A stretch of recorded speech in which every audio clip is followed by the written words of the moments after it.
वैदिक सभ्यता। वैदिक काल का विभाजन दो भागों ऋग्वैदिक काल 1500 ईसा पूर्व से 1000 ईस्वी ईसा पूर्व और उत्तर वैदिक काल 1000 से 600 ईसा पूर्व में किया गया है। आर्य सर्वप्रथम पंजाब और अफगानिस्तान में बसे थे। कहाँ बसे थे? पंजाब और अफगानिस्तान में। मैक्स मूलर ने आर्यों का मूल निवास स्थान क्या बताया है? मध्य एशिया और आर्यों द्वारा निर्मित सभ्यता को वैदिक सभ्यता कहलाई। यह एक ग्रामीण सभ्यता थी और आर्यों की भाषा क्या थी? संस्कृत थी। आर्य शब्द भाषा समूह को इंगित करता है। आर्यों की प्रशासनिक इकाई आरोही क्रम में इन 5 भागों में बटी हुई थी। कौन? कुल, ग्राम, विश, जन, राष्ट्र। यानी कि कुल सबसे छोटा होता था, उसके बाद ग्राम होता था, उसके बाद विश होता था, विश के बाद जन होता था, जन के बाद राष्ट्र होता था। ग्राम का मुखिया ग्रामीणी कहलाता था, विश का प्रधान विशपति और जन का शासक राजन कहलाते थे। आगे देखिए,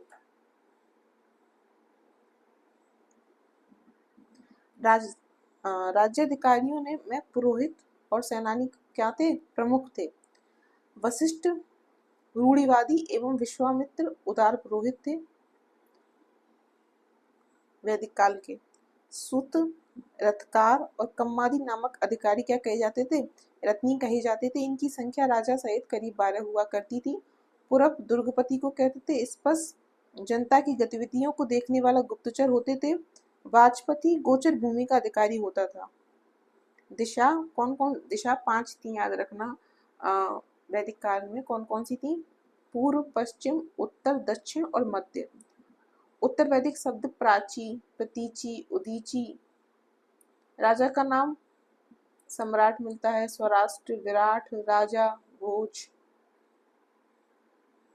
उग्र, उग्र यानी कि अपराधियों को पकड़ने का कार्य करता था। भागदूह राजस्व को एकत्रित करने वाला अधिकारी होता था। ये मिलाने के लिए आ जाते हैं कि वाजपति कौन होता था, उग्र कौन होता था, भागदूह कौन होता था। वाजपति जो होता था वो गोचर भूमि का अधिकारी होता था, वहीं उग्र अपराधियों को पकड़ने का कार्य करता था। भागदूह राजस्व कर एकत्र करने वाला अधिकारी था। ऋग्वेद में किसी तरह के न्यायाधिकारी का उल्लेख नहीं है। सभा समिति राजा को सलाह देने वाली संस्था थी। सभा श्रेष्ठ एवं संभ्रांत लोगों की संस्था थी, जबकि समिति सामान्य जनता का प्रतिनिधित्व करती थी। इसके अध्यक्ष को ईशान कहा जाता था। स्त्रियां सभा समितियों में भाग ले सकती थीं। युद्ध में कबीले का नेतृत्व राजा करता था। युद्ध के लिए गविष्टि शब्द का प्रयोग किया गया है, जिसका अर्थ है गायों की खोज। दशराज्य युद्ध का उल्लेख ऋग्वेद के 7वें मंडल में है। यह युद्ध परुषणी रावी नदी के तट पर सुदाश और 10 जनों के बीच लड़ा गया, जिसमें सुदाश विजयी हुआ। ऋग्वैदिक समाज 4 वर्णों में विभक्त था: ब्राह्मण, क्षत्रिय, वैश्य और शूद्र। यह विभाजन व्यवसाय पर आधारित था। ऋग्वेद के 10वें मंडल में पुरुषसूक्त में चतुर्वर्णों का उल्लेख मिलता है। इसमें कहा गया है कि ब्राह्मण परम पुरुष के मुख से, क्षत्रिय उसकी भुजाओं से और वैश्य उसकी जंघों से व शूद्र उसके पैरों से उत्पन्न हुए हैं। उपनिषदों की कुल संख्या 108 थी, महापुराणों की संख्या 18 और वेदांगों की संख्या 6। आर्यों का समाज पितृ प्रधान था। समाज की सबसे छोटी इकाई परिवार या कुल थी, जिसका मुखिया कौन होता था? पिता होता था, जिसे कुलप कहा जाता था। स्त्रियां इस काल में अपने पति के साथ यज्ञ कार्य में भाग लेती थीं। उत्तर वैदिक काल में बाल विवाह और पर्दा प्रथा का प्रचलन नहीं था। विधवा अपने मृतक पति के छोटे भाई देवर से विवाह कर सकती थी। स्त्रियां शिक्षा ग्रहण करती थीं। ऋग्वेद में लोपामुद्रा, घोषा, सिकता, अपाला एवं विश्वास जैसी विदुषी स्त्रियों का वर्णन है। गार्गी ने याज्ञवल्क्य को वाद विवाद की चुनौती दी थी। जीवन भर अविवाहित रहने वाली महिलाओं को अमाजु कहा जाता था। दर्शन है कुछ और उनके प्रवर्तक, ये बहुत इंपॉर्टेंट है, बार बार मिलान के लिए आता है। चारवाक दर्शन के प्रवर्तक चारवाक हैं। योग के पतंजलि हैं। सांख्य दर्शन के प्रवर्तक कपिल हैं। न्याय दर्शन के प्रवर्तक गौतम हैं। वैशेषिक दर्शन के प्रवर्तक कणाद हैं। वहीं उत्तर मीमांसा दर्शन के प्रवर्तक बादरायन हैं और पूर्व मीमांसा धर्म दर्शन के प्रवर्तक जैमिनी हैं। जीविकापार्जन के लिए वेद वेदांग पढ़ाने वाले अध्यापक उपाध्याय कहलाते थे। आर्यों का मुख्य पेय पदार्थ सोमरस था, वह वनस्पति से बनाया जाता था। आर्य मुख्यतः 3 प्रकार के वस्त्रों का उपयोग करते थे: वाश, अधिवाश और उष्णीस। अंदर पहने जाने वाले कपड़ों को नीवी कहा जाता था। आर्यों के मनोरंजन के मुख्य साधन थे संगीत, रथ दौड़, घुड़दौड़ और द्रुत क्रीड़ा। आर्यों का मुख्य व्यवसाय पशुपालन एवं कृषि था।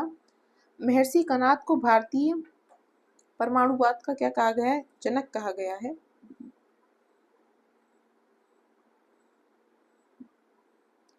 गायों को अगन्य न मारे जाने योग्य पशुओं की श्रेणी में रखा गया था। गाय की हत्या करने वाले या उसे घायल करने वाले के लिए वेदों में मृत्युदंड अथवा देश से निकालने की व्यवस्था की गई है। आर्यों का प्रिय पशु घोड़ा और सर्वाधिक प्रिय देवता कौन थे? इंद्र थे। आर्यों द्वारा खोजी गई धातु लोहा थी, ना कि कांसा। लोहा थी आर्यों द्वारा खोजी गई धातु, जिसे श्याम अयस्क कहा जाता था। तांबे को लोहित अयस्क कहा जाता था। ऋग्वैदिक कालीन नदियां कुब्र प्राचीन नाम था, आधुनिक नाम है कुर्रम। कुबा का काबुल है, आधुनिक नाम। वितस्ता का झेलम है। आश्किनी का चिनाब है। परुष्णी रावी। शत्रुदी सतलज। विपासा व्यास। सदानीरा गंडक। दूषदती गग्गर और गोमती गोमल सुवस्तु स्वात।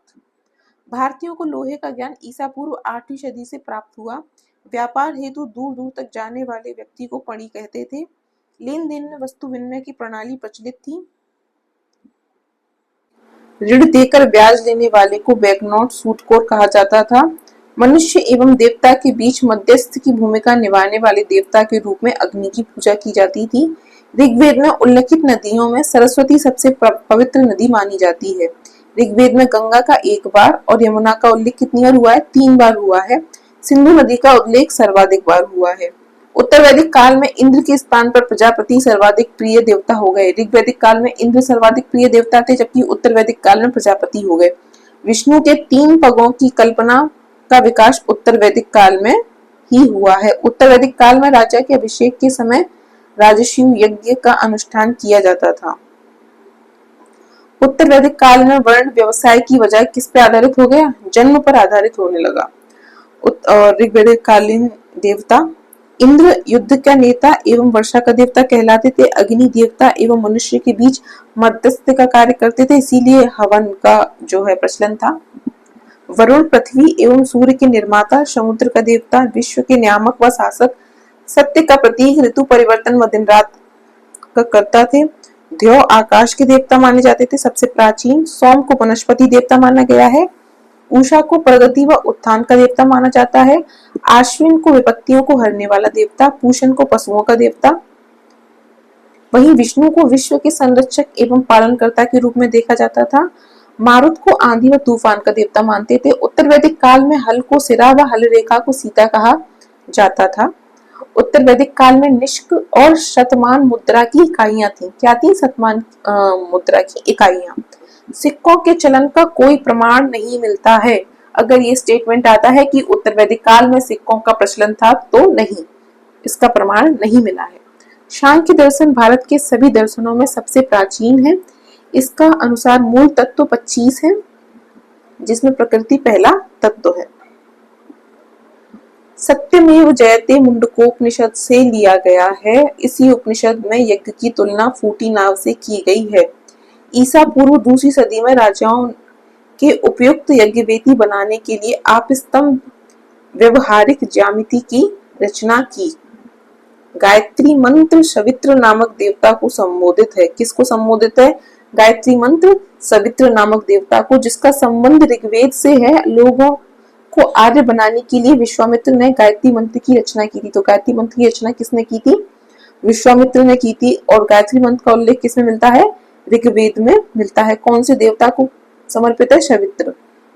श्राद्ध की प्रथा पहले पहल दत्तात्रेय ऋषि के बेटे निमि ने शुरू की। श्राद्ध की परंपरा किसने शुरू की? निमि ने, दत्तात्रेय के पुत्र। उत्तर वैदिक काल में कौशाम्बी नगर में प्रथम बार पक्की ईंटों का प्रयोग किया गया। महाकाव्य 2 है, महाभारत और रामायण। महाभारत का पुराना नाम है जय संहिता। यह विश्व का सबसे बड़ा महाकाव्य है। गोत्र नामक संस्था का जन्म उत्तर वैदिक काल में हुआ। दर्शन विचारधाराएं सांख्य, रूढ़िवादी आस्तिक और नास्तिक। तो जो आस्तिक हैं वो कौन कौन सी हैं? सांख्य, योग, न्याय, वैशेषिक, मीमांसा, वेदांत, ये सब जो है आस्तिक दर्शन है। वहीं नास्तिक में अगर हम बात करें तो बौद्ध, जैन, लोकायत, अज्ञान और आजीविक, ये सब कैसे दर्शन है? ये सब नास्तिक दर्शन है।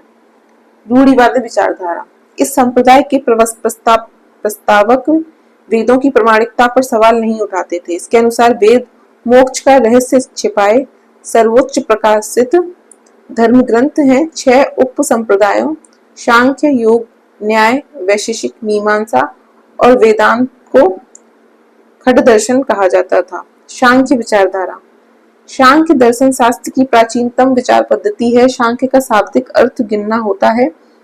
इस विचारधारा के अनुसार ब्रह्म बाह्य प्रभाव या कारक नहीं बल्कि आत्मज्ञान ही मोक्ष की ओर ले जाता है। यह विचारधारा द्वैतवाद में विश्वास रखती है, अर्थात आत्मा तथा पदार्थ दो पृथक सत्ताएं हैं। यह अवधारणा सभी ज्ञान का आधार है। इस ज्ञान को 3 मुख्य अवधारणाओं द्वारा प्राप्त किया जा सकता है: प्रत्यक्ष अनुभूति, अनुमान, निष्कर्ष, शब्द श्रवण। यह विचारधारा अन्वेषण को अपनी वैज्ञानिक प्रणाली के लिए प्रसिद्ध रही है। कौन सी? सांख्य विचारधारा। अब कुछ दर्शन हैं। दर्शन के प्रवर्तक सांख्य के कपिल हैं, योग के पतंजलि हैं, न्याय के गौतम हैं, वैशेषिक के कनाद हैं, मीमांसा के जैमिनी हैं और वेदांत के बादरायण हैं। योग विचारधारा, इसके अनुसार मानव शारीरिक प्रयोग तथा ध्यान का प्रयोग कर मुक्ति प्राप्त कर सकता है। मुक्ति प्राप्त करने के साधन है यम, स्व नियंत्रण का अभ्यास करना, नियम, व्यक्ति के जीवन को संचालित करने के लिए नियमों का पालन, प्रत्याहार, विषय का चयन, धारणा, मन को स्थिर करना, ध्यान, चयनित विषय पर ध्यान एकाग्र करना, समाधि, मन तथा पिंड का विलय ही स्वयं के पूर्ण रूप से विच्छेद होने का कारण है। तो क्या क्या है? 6: यम, नियम, धारणा, ध्यान, समाधि। एक बार फिर से रिपीट कर देते हैं: यम, नियम, धारणा, प्रत्याहार, समाधि और ध्यान। यम नियम, प्रत्याहार, धारणा, ध्यान, समाधि। ठीक है। नेक्स्ट, न्याय विचारधारा। इसमें मुक्ति प्राप्त करने के लिए तर्कपूर्ण चिंतन पर विश्वास किया जाता है। इस विचारधारा का मानना है कि निष्कर्ष, श्रवण तथा उपमा जैसे तर्क सम्मत साधनों का प्रयोग कर मनुष्य किसी भी समस्या की सत्यता की जांच कर सकता है। इसका ये मानना था कि ईश्वर ने न केवल ब्रह्मांड की रचना की है बल्कि वह उसका पालन और संहार भी करते हैं। वैशेषिक विचारधारा, यह विचारधारा ब्रह्मांड की भौतिकीयता में विश्वास करती है। इसके अनुसार ब्रह्मांड का हर पदार्थ 5 मुख्य तत्वों अग्नि, वायु, जल, पृथ्वी, आकाश से बना है। इस विचारधारा का दृष्टिकोण अत्यंत वैज्ञानिक है। इसके द्वारा परमाणु चिंतन का विकास भी हुआ है। अगला है मीमांसा विचारधारा। मीमांसा का वास्तविक अर्थ है तर्कपूर्ण चिंतन, विवेचन, अनुप्रयोग की कला है। यदि व्यक्ति को धार्मिक श्रेष्ठता, स्वर्ग और मुक्ति प्राप्त करनी है तो उसे वेदों के द्वारा नियत सभी कर्तव्यों की पूर्ति करनी होगी। इस दर्शन का मुख्य बल वेदों के अनुष्ठानिक भाग पर था। मुक्ति की प्राप्ति हेतु व्यक्ति को वैदिक अनुष्ठानों का निष्पादन पुरोहितों की सहायता से करना होता है। इसीलिए इस दर्शन में विभिन्न वर्गों के बीच सामाजिक अंतर को निहित रूप से वैधता प्रदान की गई। ब्राह्मणों के द्वारा इसका प्रयोग लोगों पर वर्चस्व स्थापित करने के लिए किया गया। आगे बढ़े तो वेदांत विचारधारा। वेदांत विचारधारा इस दर्शन के आधार का निर्माण करने वाले प्राचीनतम ग्रंथ बादरायण है द्वारा लिखित ब्रह्मसूत्र या वेदांग सूत्र थे।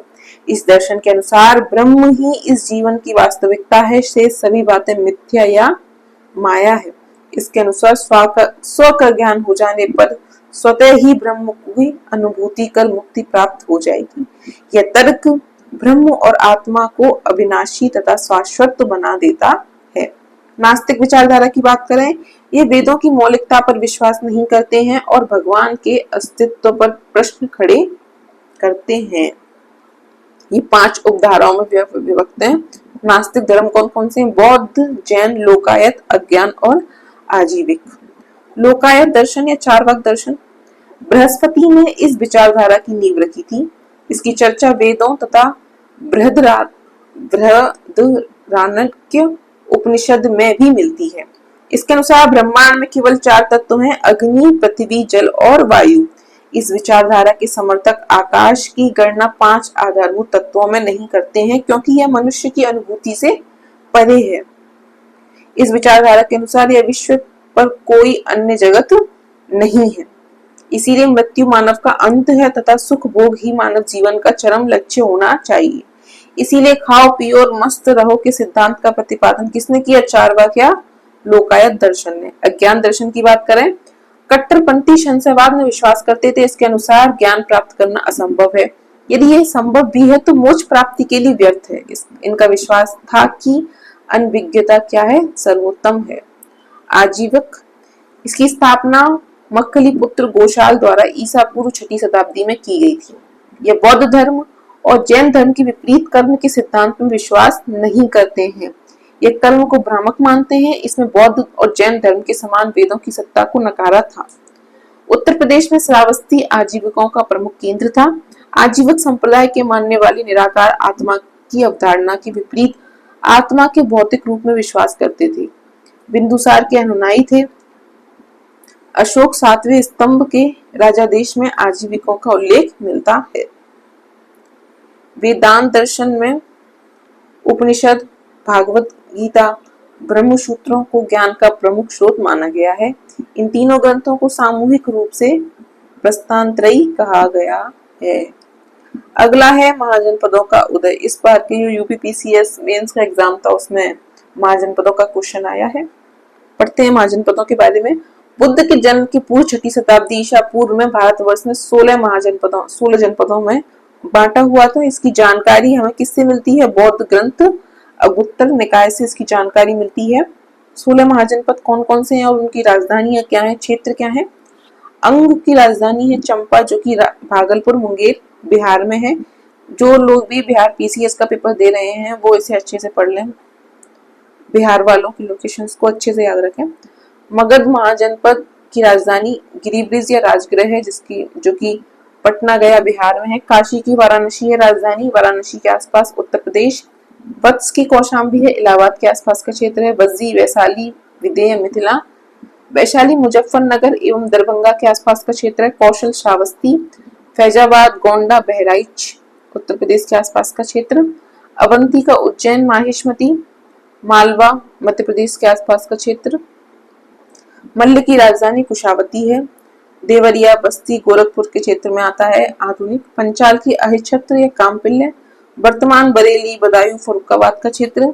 चेदी की राजधानी शक्तिमती, वर्तमान बुंदेलखंड। कुरु की इंद्रप्रस्थ, वर्तमान दिल्ली, मेरठ, हरियाणा के क्षेत्र। मत्स्य की राजधानी विराटनगर, वर्तमान जयपुर, अलवर, भरतपुर के आसपास का क्षेत्र है। आगे बढ़े। कंबोज, काटक, हाटक राजधानी है। राजौरी और हाजरा क्षेत्र। शूरसेन की मथुरा है, मथुरा का क्षेत्र उत्तर प्रदेश का। असमक की राजधानी पोटली या पोतन है, जो कि गोदावरी नदी का क्षेत्र है, दक्षिण भारत का एकमात्र जनपद। और गांधार, तक्षशिला, रावलपिंडी और पेशावर पाकिस्तान का क्षेत्र। अब पढ़ते हैं धर्मों के बारे में। पहला धर्म है जैन धर्म। जैन धर्म के संस्थापक प्रथम तीर्थंकर कौन थे? ऋषभदेव थे। कल्पसूत्र जैन परंपरा का सर्वाधिक लोकप्रिय ग्रंथ है। इसके एक भाग में जैन धर्म के 24 तीर्थंकरों के जन्म से लेकर निर्वाण तक की विविध घटनाओं का वर्णन किया गया है। किसमें? कल्पसूत्र में।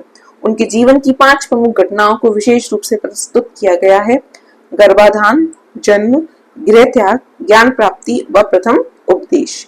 जैन धर्म के 23वें तीर्थंकर पार्श्वनाथ थे, जो काशी के इक्ष्वाकु वंशीय राजा अश्वसेन के पुत्र थे। इन्होंने 30 वर्ष की अवस्था में सन्यासी जीवन को स्वीकार किया। इनके द्वारा दी गई शिक्षा थी हिंसा न करना, सदा सत्य बोलना, चोरी न करना, संपत्ति न रखना। महावीर स्वामी जैन धर्म के 24वें व अंतिम तीर्थंकर हुए। महावीर का जन्म 540 ईसा पूर्व कुंडग्राम वैशाली में हुआ। इनके पिता सिद्धार्थ ज्ञात्रिक कुल के सरदार थे और माता त्रिशला लिच्छवी राजा चेटक की क्या थी? बहन थी। महावीर की पत्नी का नाम यशोदा था और पुत्री का नाम अनुजा प्रियदर्शनी था। महावीर के बचपन का नाम वर्धमान था। इन्होंने 30 वर्ष की उम्र में माता पिता की मृत्यु के पश्चात अपने बड़े भाई नंदीवर्धन से अनुमति लेकर सन्यासी का जीवन स्वीकारा था। महावीर के गर्भाधान के समय उनकी माता त्रिशला ने 14 वस्तुओं का स्वप्न देखा था। 14 वस्तुएं क्या कहती? हाथी, बैल, शेर, देवी लक्ष्मी, कलश, पालकी, सरोवर, छोटी नदी, अग्नि, ध्वज, माला, रत्नों का ढेर, सूर्य व चंद्रमा। उन्होंने अपने सपनों के बारे में एक ज्योतिष से बात की। ज्योतिषी ने बताया कि एक ऐसे पुत्र को जन्म देंगी जो राजाध्यक्ष होगा अथवा एक महान संत होगा। 12 वर्षों की कठिन तपस्या के बाद महावीर को जम्बिक के समीप ऋचुपालिका नदी के तट पर साल वृक्ष के नीचे तपस्या करते हुए संपूर्ण ज्ञान की प्राप्ति हुई। इसी समय से महावीर जिन विजेता, अरहत, पूज्य और निग्रंथ बंधन ही कहलाए। जिन, अरहत और निर्ग्रंथ। उत्तरायण सूत्र में महावीर की शिक्षाओं का वर्णन है। इससे पहले हमने कल्प सूत्र पढ़ा है। अब दूसरा कौन सा संबंधित है जैन धर्म से? उत्तरायण सूत्र, जहां भिक्षुओं के आचार संहिता का पालन करने का वर्णन किया गया है। भिक्षुओं की आचार संहिता का किसमें वर्णन है? उत्तरायण सूत्र में। महावीर ने अपना उपदेश प्राकृत अर्धमागधी भाषा में दिया। महावीर के अनुयायियों को मूलतः निग्रंथ कहा गया। महावीर का प्रथम उपदेश किसे दिया था? अपने दामाद जामिल को दिया था। और प्रथम जैन भिक्षुणी नरेश दधिवाहन की पुत्री कौन थी? चंपा थी। अब प्रमुख जैन तीर्थंकर और उनके प्रतीक चिन्ह क्या क्या हैं, ये पूछा जाता है। ऋषभदेव प्रथम जैन तीर्थंकर थे जिसका प्रतीक चिन्ह सौंड है। सांड होना चाहिए, सौंड लिखा हुआ है, ये सांड ही लिखा हुआ था सर। अजितनाथ द्वितीय तीर्थंकर थे जिसका प्रतीक चिन्ह हाथी है। और संभव तृतीय तीर्थंकर थे जिसका प्रतीक चिन्ह घोड़ा है। संपार्श्व सप्तम तीर्थंकर थे जिनका प्रतीक चिन्ह है स्वास्तिक। वहीं शांति 16वें तीर्थंकर हैं जिनका प्रतीक चिन्ह हिरण है। अरुणाथ 18वें तीर्थंकर हैं जिनका प्रतीक चिन्ह मीन है। नामी 21वें तीर्थंकर हैं जिनका प्रतीक चिन्ह नील कमल है। अरिष्टनेमी 22वें तीर्थंकर हैं जिनका प्रतीक चिन्ह शंख है। वहीं पार्श्वनाथ 23वें तीर्थंकर हैं जिनका प्रतीक चिन्ह सर्प है। महावीर 24वें तीर्थंकर हैं जिनका प्रतीक चिन्ह सिंह है। दो जैन तीर्थंकरों ऋषभनाथ और अरिष्टनेमी के नामों का उल्लेख ऋग्वेद में मिलता है। अरिष्टनेमी को भगवान कृष्ण का निकट संबंधी माना जाता है। आगे बढ़े।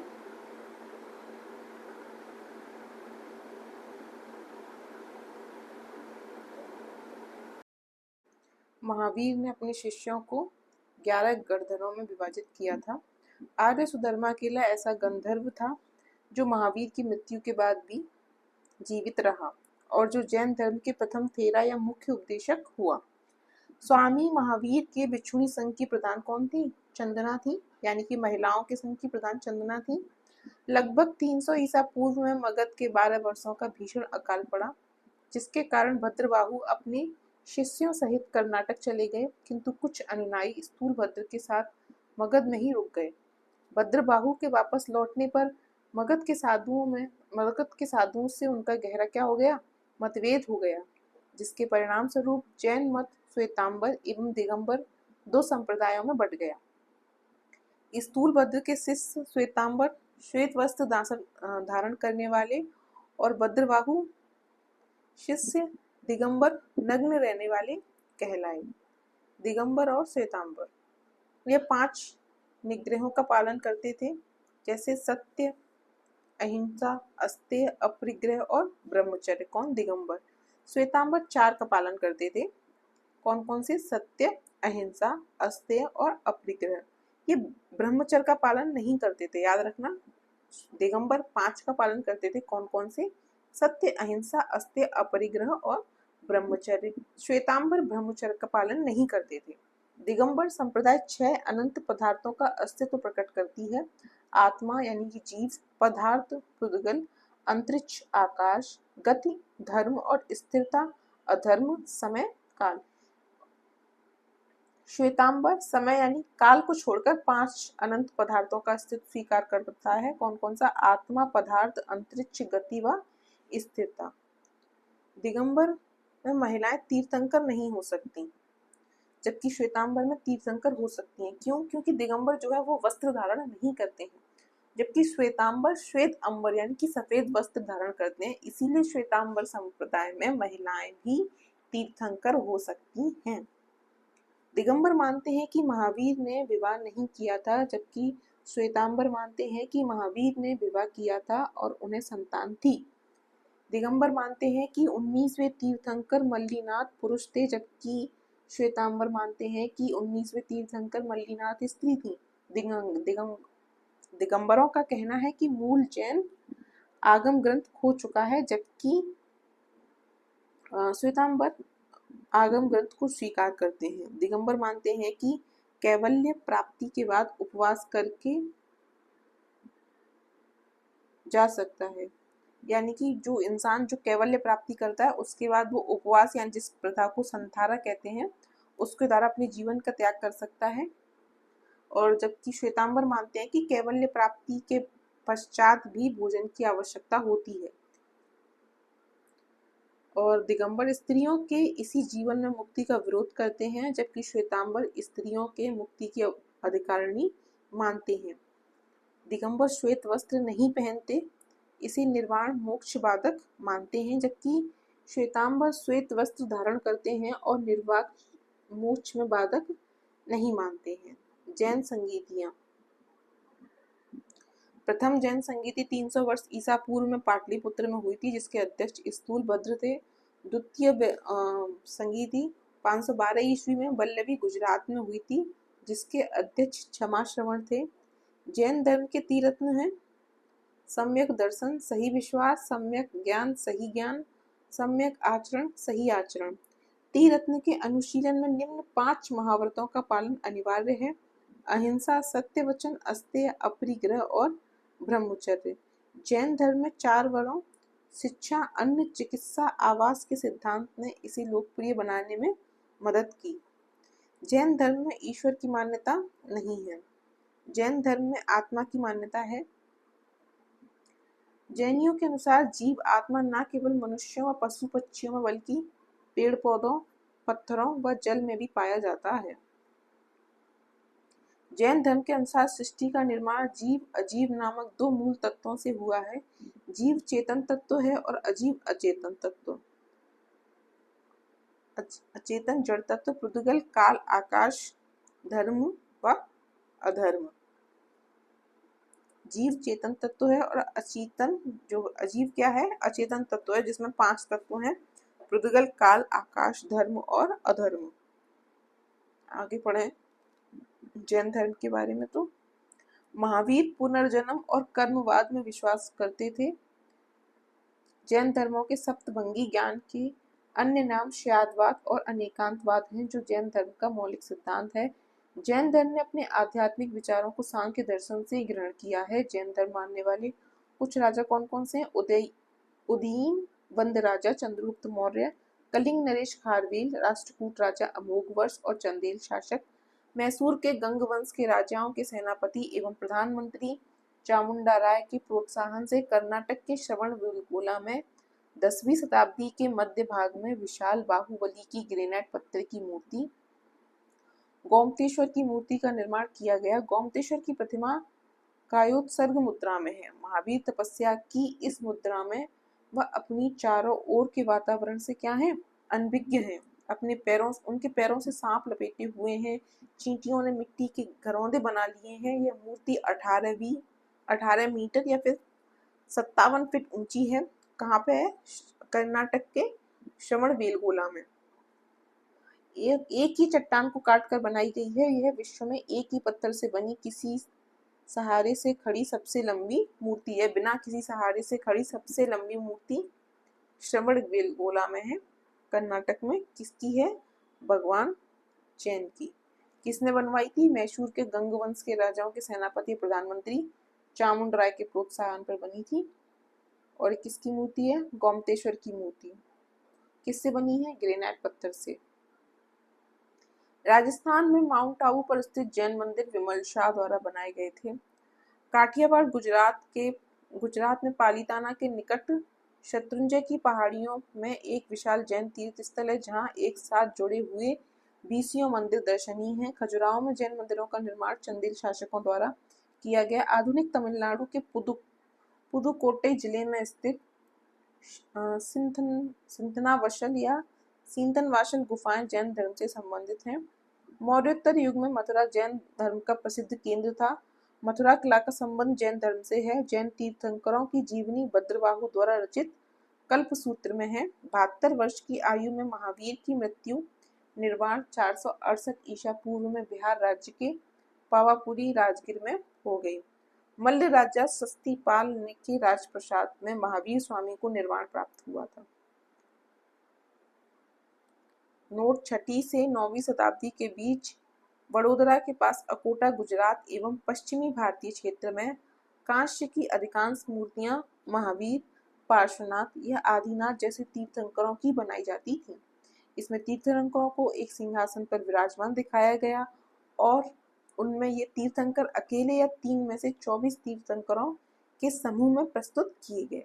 इसके अलावा कुछ प्रमुख तीर्थंकरों की शासन देवियों या यक्षिणियों की नारी प्रतिमाएं भी बनाई जाने लगी।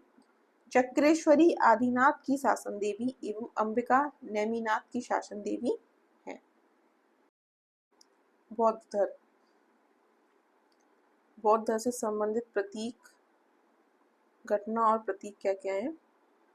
तो जन्म का चिन्ह माना जाता है कमल व शांड को, गृह त्याग घोड़ा, ज्ञान का पीपल बोधि वृक्ष, प्रथम उपदेश का चिन्ह है चक्र, वही निर्माण का चिन्ह है पद चिन्ह, मृत्यु का स्तूप।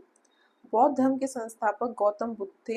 इन्हें एशिया का ज्योतिपुंज कहा जाता है।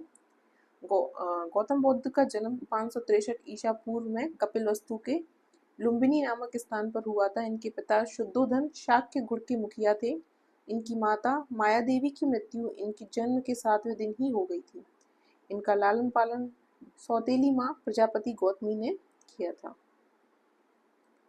इनके बचपन का नाम क्या था? सिद्धार्थ था। गौतम बुद्ध का विवाह 16 वर्ष की अवस्था में यशोधरा के साथ हुआ था। इनके पुत्र का नाम राहुल था। आगे बढ़े। सिद्धार्थ जब कपिलवस्तु की सैर पर निकले तो उन्होंने 4 दृश्यों को देखा। कौन कौन? बूढ़ा व्यक्ति, एक बीमार व्यक्ति, शव और एक सन्यासी। सांसारिक समस्याओं से व्यथित होकर सिद्धार्थ ने 29 वर्ष की अवस्था में गृह त्याग किया, जिसे बौद्ध धर्म में महाविनिष्क्रमण कहा गया है।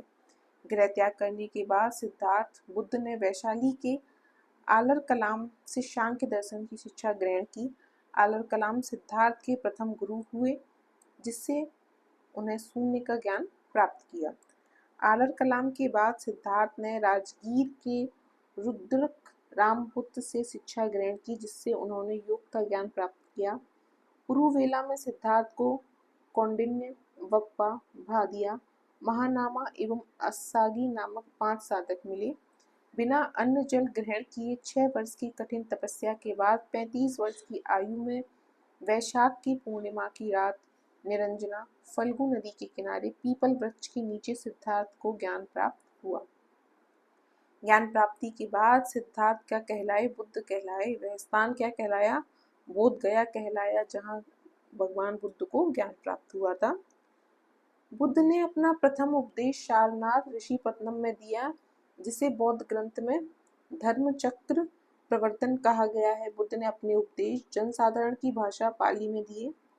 बुद्ध ने अपने उपदेश कौशल, वैशाली, कौशाम्बी व अन्य राज्यों में दिए।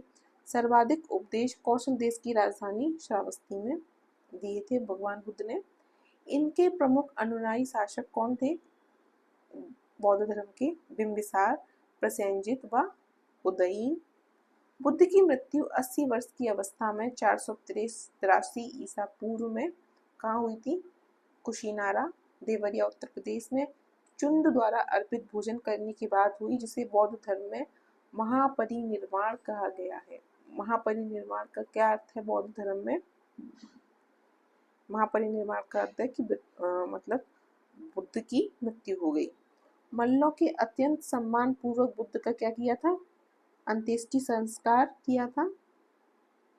एक अनुश्रुति के अनुसार मृत्यु के बाद बुद्ध के शरीर के अवशेष को 8 भागों में बांटकर 8 स्तूपों का निर्माण कराया गया। बुद्ध के जन्म व मृत्यु की तिथि को चीनी परंपरा में क्या कहते हैं? कैंटोन अभिलेख के आधार पर निश्चित किया गया है। किसके आधार पर? कैंटोन अभिलेख के आधार पर। बुद्ध धर्म के बारे में हमें विशद ज्ञान त्रिपिटक, विनय पिटक, सुत्त पिटक, अभिधम्म पिटक से प्राप्त होता है। तीनों पिटकों की भाषा पाली है। थेरवाद मत की पाली त्रिपिटक सबसे पुराना है। याद रखेंगे, बौद्ध धर्म पाली भाषा में लिखे गए हैं, जबकि जैन ग्रंथ प्राकृत भाषा में लिखे गए हैं। सूत्र पिटक में बुद्ध के धार्मिक सिद्धांतों को संवाद के रूप में संकलित किया गया है। सूत्र संवाद से याद रखने में आसानी रहेगी। विनय पिटक में बिच्छू व बिच्छड़ियों के लिए बनाए गए नियम, विनय याद रखना। विनय यानी कि विनय का मतलब क्या होता है? झुकना। तो नियम हमें झुकाने के लिए होते हैं, तो विनय से नियम याद रख लेंगे। इसमें संघ के अनुशासन को तोड़ने पर किए जाने वाले प्रायश्चितों की सूची भी दी गई है। अभिधम्म पिटक में सूत्र पिटक में वर्णित सिद्धांतों को सुव्यवस्थित अनुशीलन के लिए आवश्यक सूचियों के सारांश तथा प्रश्नोत्तरी का समावेश किया गया है।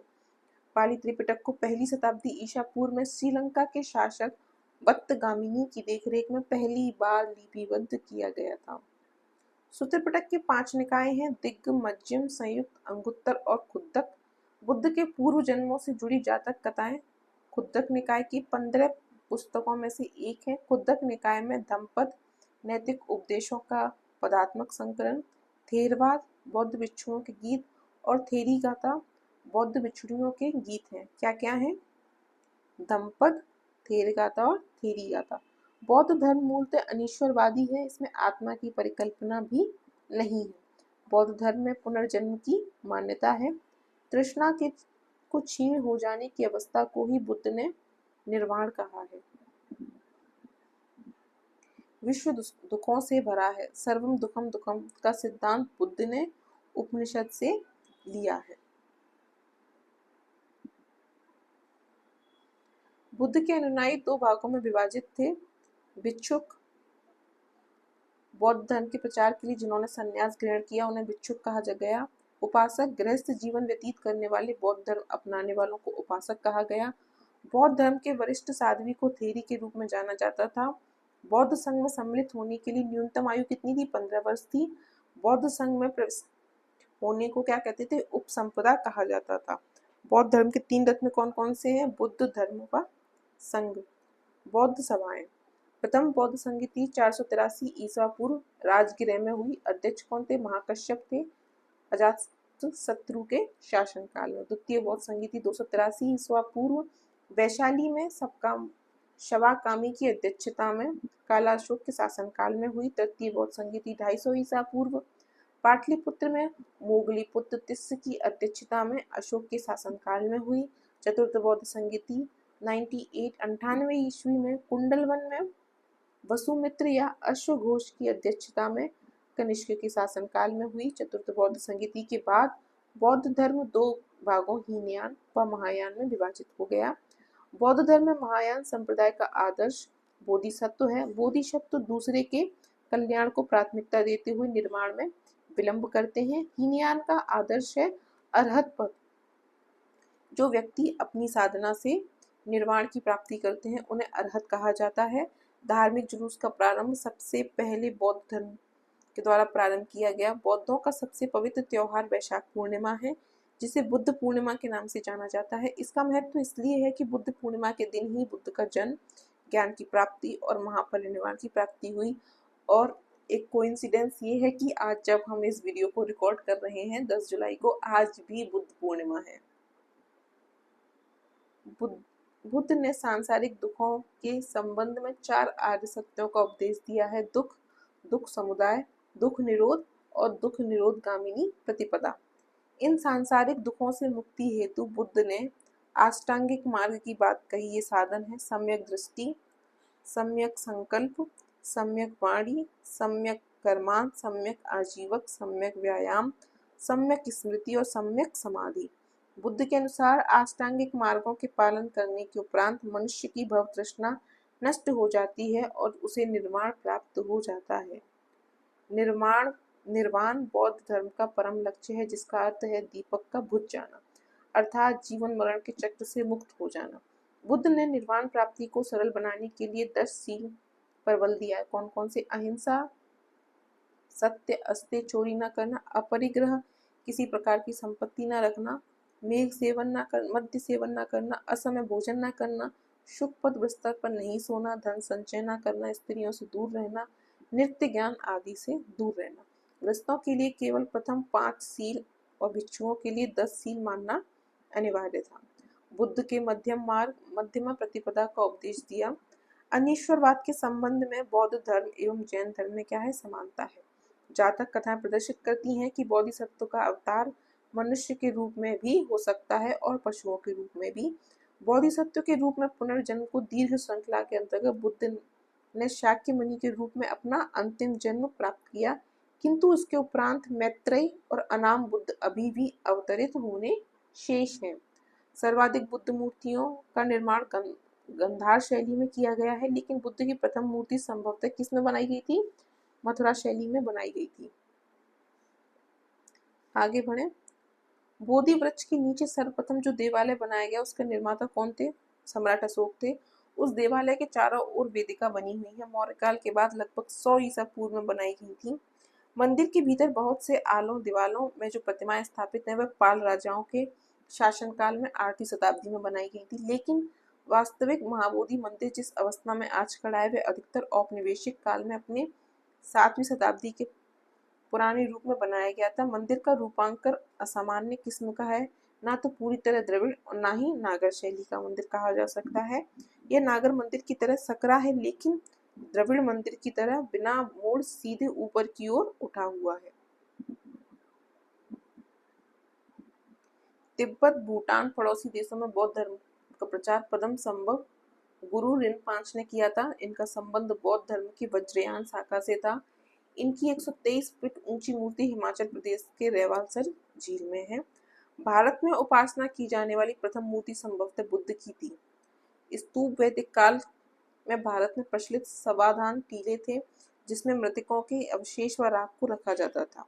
अशोक के शासनकाल में स्तूप कला अपने चरमोत्कर्ष पर पहुंच गई। उसने अपने राज्यकाल के दौरान लगभग 84,000 स्तूप बनवाए। भारत में महत्वपूर्ण बौद्ध मठ कौन कौन से हैं? तावो मठ, तावो गांव स्पीति घाटी हिमाचल प्रदेश में है। नामग्याल मठ धर्मशाला हिमाचल प्रदेश में है। हेमिस मठ लद्दाख में है। थिक्से मठ लद्दाख में है। और शाशुर मठ लाहुल स्पीति हिमाचल प्रदेश में है। मिंड्रालिंग मठ देहरादून उत्तराखंड में है। वहीं रूमटेक मठ गंगटोक सिक्किम में है। तवांग मठ अरुणाचल प्रदेश में है। नामड्रिलिंग मठ मैसूर कर्नाटक में है। और बोधि मंडा मठ बोधगया बिहार में है। वैदिक परंपरा से प्रेरित स्तूपों को बौद्ध द्वारा लोकप्रिय बनाया गया। बुद्ध की मृत्यु के बाद बुद्ध के शरीर अवशेष 8 भागों में विभाजित कर स्तूपों के नीचे रखे गए थे। स्तूपों को 5 श्रेणियों में विभाजित किया गया है। अवशेष स्तूप, जिसमें बुद्ध और अन्य धार्मिक व्यक्तियों के अवशेष रखे गए हैं, जैसे सांची का स्तूप। वस्तु स्तूप, जिसमें बुद्ध या उनके शिष्यों से संबंधित वस्तुएं रखी गई हैं, जैसे वैशाली का स्तूप। स्मारक स्तूप, जो बुद्ध और उनके शिष्यों के अवशेष की घटनाओं को याद करने के लिए बनाए गए हैं, जैसे श्रीलंका के अनुराधापुर का स्तूप। प्रतीकात्मक स्तूप, जो बौद्ध धर्मशास्त्र के विभिन्न पहलुओं के प्रतीक के लिए बनाए गए, जैसे लेह स्तूप। मन्नत स्तूप, जो यात्राओं के उपलक्ष्य में या आध्यात्मिक लाभ प्राप्त करने के लिए बनाए गए। अशोक द्वारा बनाए गए स्तूपों में सबसे प्रसिद्ध मध्य प्रदेश का सांची स्तूप है। उत्तर प्रदेश में पिपरहवा का स्तूप सबसे प्राचीनतम स्तूप है। स्तूप आमतौर पर अवशेषों का निक्षेपागार होता था। आगे बढ़े। बौद्ध परंपरा में स्तूप एक संकल्प अर्पित या स्मारक संरचना होती थी। भाजा गुफाएं ईसा पूर्व 2री शताब्दी के दौरान निर्मित 22 चट्टानों को काटकर बनाई गई गुफाओं का समूह है। यह महाराष्ट्र के लोनावाला के पास पुणे जिले में स्थित है। यह हीनयान बौद्ध संप्रदाय से संबंधित है। गुफा में कई स्तूप हैं। बंगाल क्षेत्र में पाल राजवंश के शासनकाल के दौरान बौद्ध धर्म की वज्रयान शाखा के विकास के प्रभाव से बौद्ध देवियों की पूजा की जाने लगी थी। इसके अंतर्गत तारा देवी की मूर्तियां अत्यंत लोकप्रिय हुई। इन मूर्तियों में तारा को एक सिंहासन पर विराजमान दिखाया गया है। उनके साथ एक टेढ़ी कमलनाग उगी हुई दिखाई गई है और उनका दाहिना हाथ किसमें है? अभय मुद्रा में उठा हुआ दिखाया गया है। बोधिसत्व पद्मपाणि की पेंटिंग 5वीं शताब्दी के उत्तरार्ध में अजंता मठ की गुफा 1 में देखी जा सकती है। अजंता की ये गुफा वर्तमान औरंगाबाद महाराष्ट्र में स्थित है। यहाँ की गुफाएं सभी तीनों रूपों वास्तुकला, मूर्तिकला, चित्रकला से संबंधित हैं। यहाँ के बड़े चैत्य विहार हैं जिन्हें मूर्तियों और चित्रों से सजाया गया है।